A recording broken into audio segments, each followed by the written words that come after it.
students, we have completed our first chapter, that is poem Dhwani, and we are proceeding now our second chapter, that is lakh की चूड़ियाँ।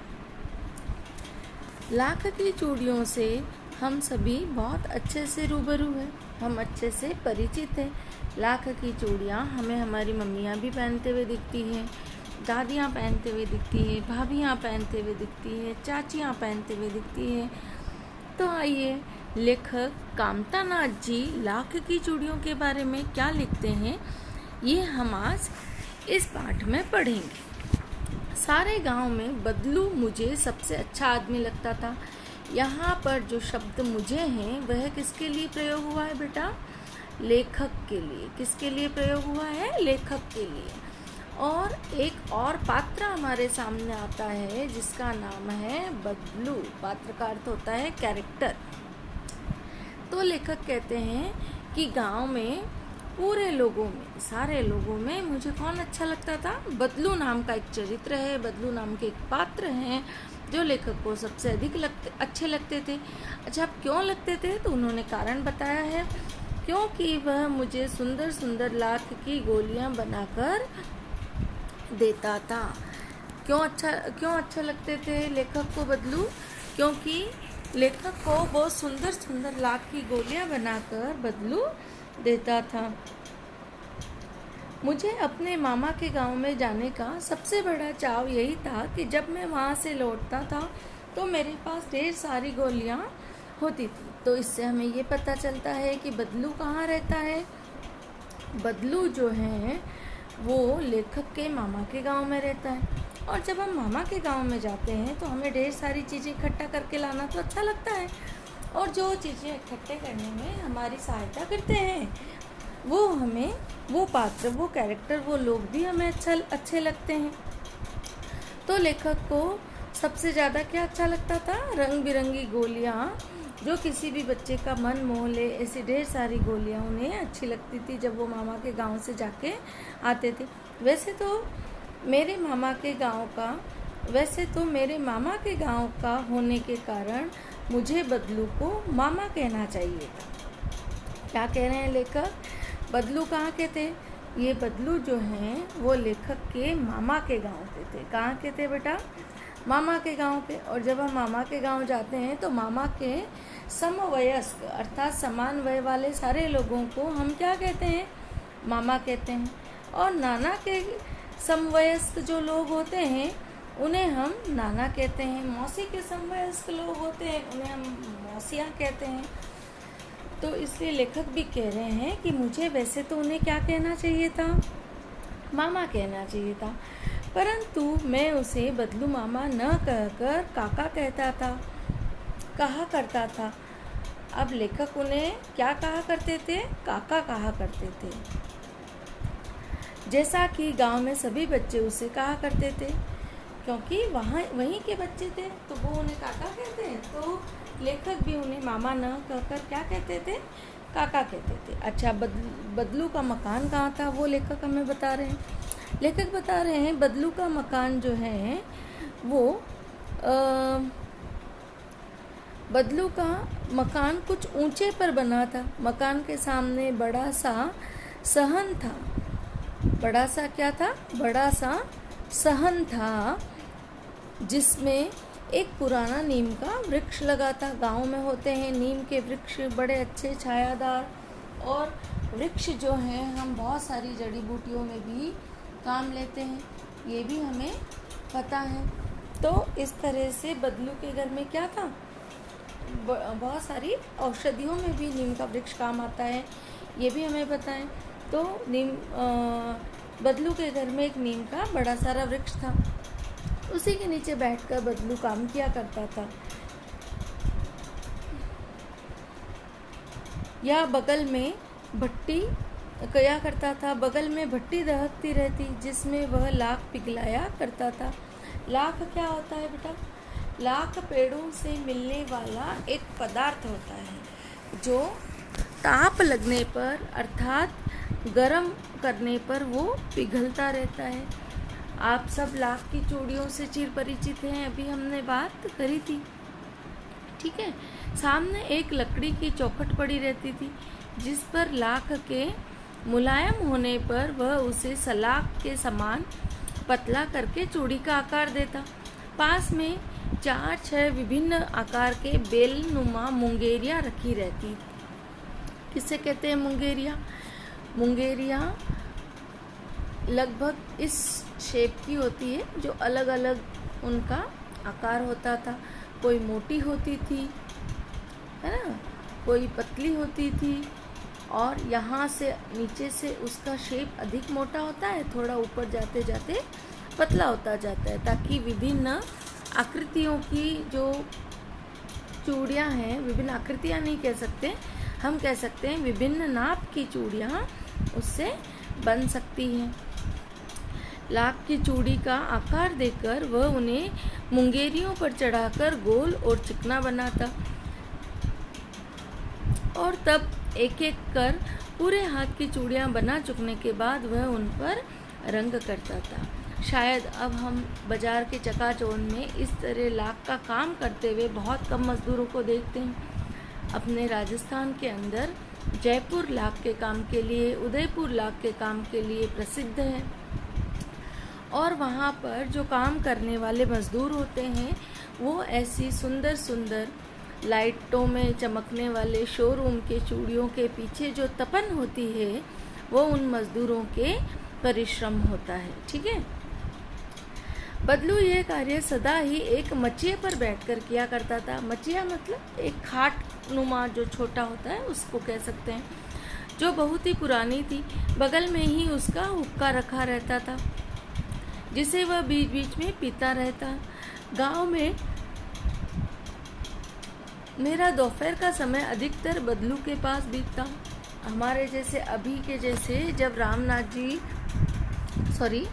रामता नाथ लेखक जब जो हैं पाठ लिख रहे हैं, तब उनके पास स्मार्टफोन्स नहीं थे और इससे टाइम पास भी नहीं होता था। तो लेखक कह रहे हैं कि उनका दोपहर का अधिकतर समय कहाँ बीतता था? बदलू के पास ही बीतता था। वह मुझे लला कहा करता था। कौन कहा करता था? बदलू। बदलू लेखक को क्या कहता था? लला कहता था। और मेरे पहुंचते ही तुरंत एक मचिया मंगा देता, जिस पर लेखक भी बैठ सके।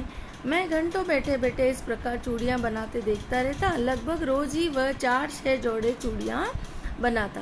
पूरा जोड़ा बना लेने पर वह उसे बेलन पर चढ़ाकर, जो हम मुंगेरियाँ पढ़ रहे थे उसी को बेलन भी कहते हैं, चढ़ाकर कुछ क्षण चुपचाप देखता रहता, मानो वह बेलन न होकर किसी नववधू की कलाई हो, है ना। क्योंकि चूड़ियाँ कहाँ पहनी जाती है?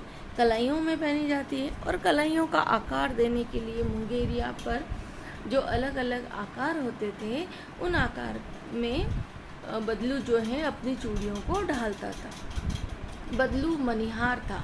लाख का काम करने वाले लोगों को क्या कहते हैं? मनिहार कहलाते हैं। चूड़ियाँ बनाना उसका पैतृक पेशा था। पैतृक पेशा मतलब जो एक पीढ़ी से दूसरी पीढ़ी के पास हस्तांतरित होता जाता है, ऐसा ऑक्यूपेशन, ऐसा व्यवसाय, उन्हें हम पैतृक पेशा कहते हैं। और वास्तव में वह बहुत ही सुंदर चूड़ियाँ बनाता था। उसकी बनाई हुई चूड़ियों की खपत भी बहुत भारी थी। जो अच्छी चीज़ होती है 100% उसकी खपत अच्छी होगी। उस गांव में तो सभी स्त्रियां उसकी बनाई हुई चूड़ियाँ पहनती ही थी। आसपास के गांवों के लोग भी उनकी चूड़ियाँ ले जाते थे, परंतु वह कभी भी चूड़ियों को पैसों से न बेचता था।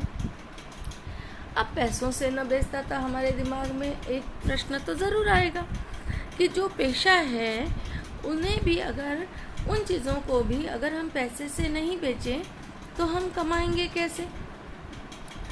उसका अभी तक वस्तु विनिमय का तरीका था। तो आगे लेखक हमें क्या बता रहे हैं कि उसका अभी तक वस्तु विनिमय का तरीका था। वस्तु विनिमय को क्या कहते हैं? इंग्लिश में कहते हैं बार्टर मेथड। क्या कहते हैं? Barter method. इसके तहत क्या होता है? अभी जैसे करेंसी चलती है, हम मार्केट से कोई चीज़ लाते हैं तो उसके बदले में पैसे देते हैं। पहले क्या होता था? हमने एक वस्तु हमारी ज़रूरत की ली और जिससे ली जाती थी उन्हें उनकी ज़रूरत की एक वस्तु जो हमारे पास अवेलेबल है वो हमने वापस कर दी। इसी को कहते थे वस्तु विनिमय। ठीक है, तो अभी तक उसके पास कैसा तरीका था? वस्तु विनिमय का तरीका था। जो लोग अनाज के बदले उससे चूड़ियाँ ले जाते और लोग अनाज के बदले उससे चूड़ियाँ ले जाते थे। बदलू स्वभाव से कैसा था बेटा? बहुत सीधा, पर वह अवश्य जिद पकड़ जाता। सीधा था।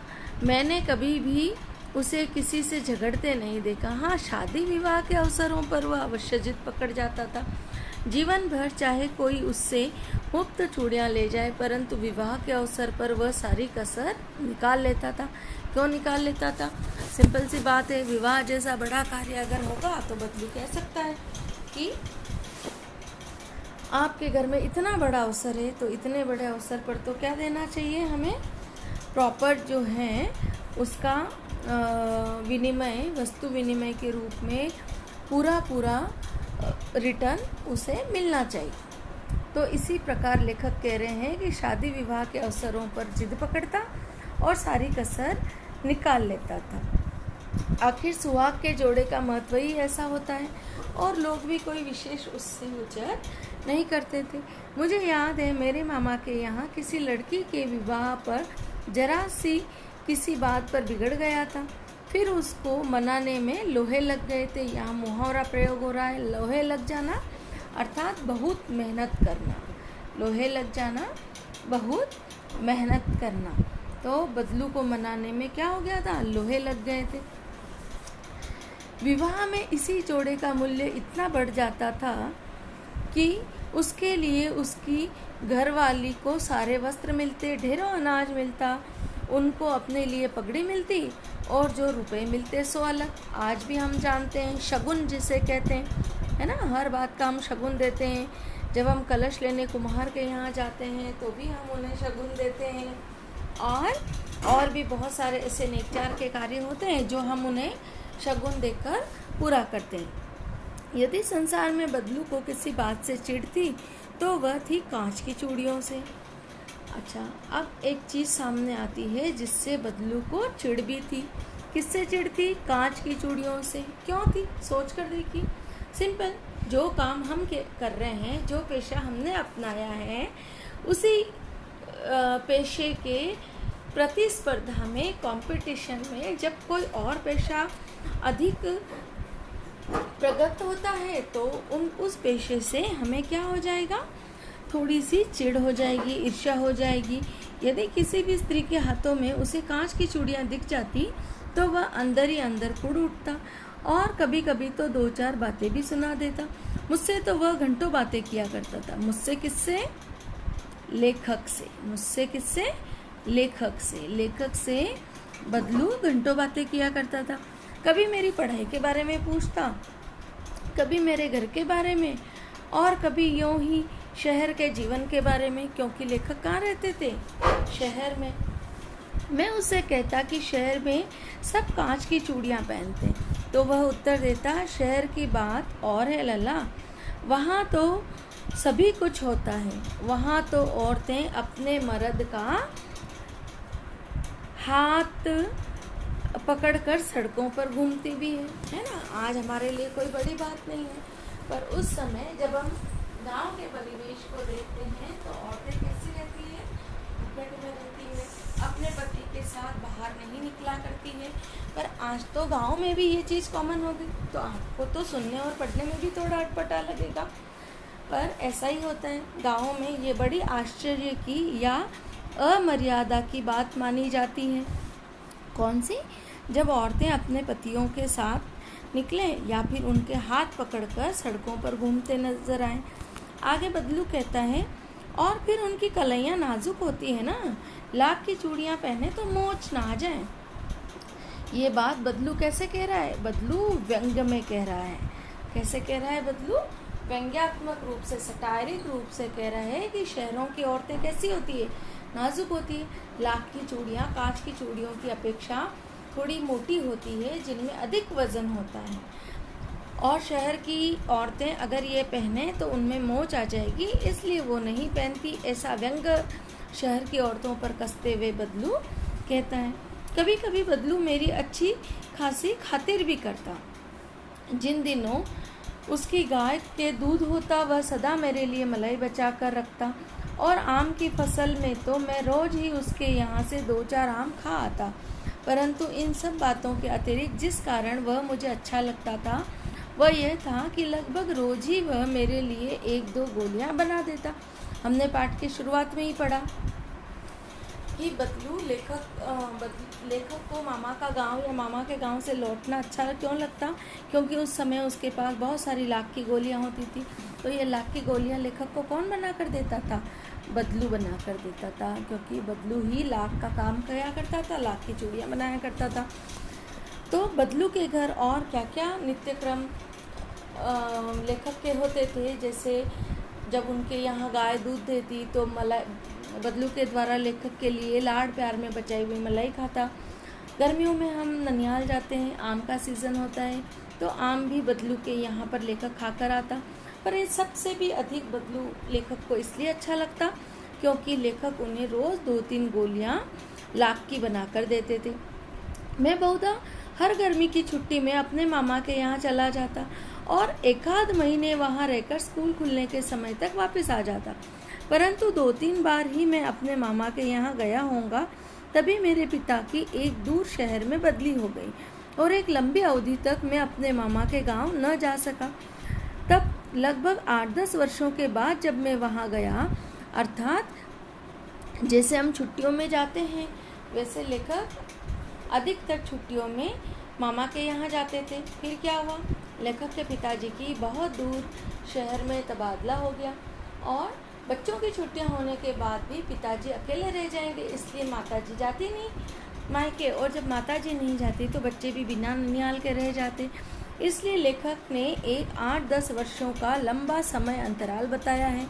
और लेखक बताते हैं कि इसके बाद जब मैं वहाँ गया, मैं इतना बड़ा हो चुका था कि लाख की गोलियों में मेरी रुचि नहीं रह गई थी, क्योंकि इन चीज़ों से खेलना हमें बचपन में ही अच्छा लगता है। अतः गांव में होते हुए भी कई दिनों तक मुझे बदलू का ध्यान नहीं आया। क्यों नहीं आया? एक तो बहुत दिनों बाद गए और अब लाख की गोलियों में उन्हें कोई इंटरेस्ट नहीं रहा। इस बीच मैंने देखा कि गांव में लगभग सभी स्त्रियां कांच की चूड़ियां पहने हैं। जो लेखक ने अपने बचपन में बदलू को बताया था कि शहर में औरतें कांच की चूड़ियां पहनती हैं, अब गांव में भी बहुत सारी औरतों को देखा उन्होंने कि क्या पहने हैं, कांच की चूड़ियां पहने हैं। विरले ही हाथों में, विरले अर्थात क्वचित, बहुत कम, विरले का अर्थ होता है बहुत कम।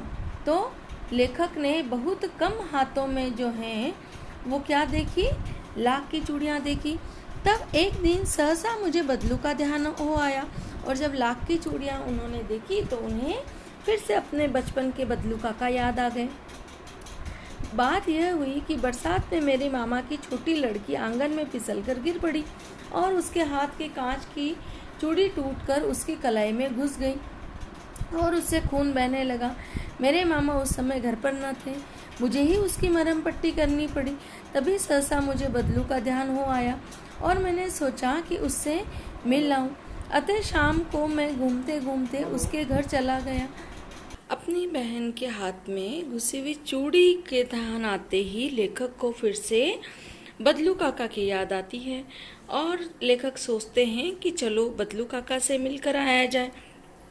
तो देखते हैं कि अब लेखक जब बदलू काका से मिलने जाता है तो बदलू काका कैसे हैं, क्या वैसे ही हमें बैठे लाख की चूड़ियों को आकार देते मिलते हैं या बदलू काका जो हैं कुछ बदल से गए हैं। ये हम नेक्स्ट लेक्चर में पढ़ेंगे। Okay, thank you.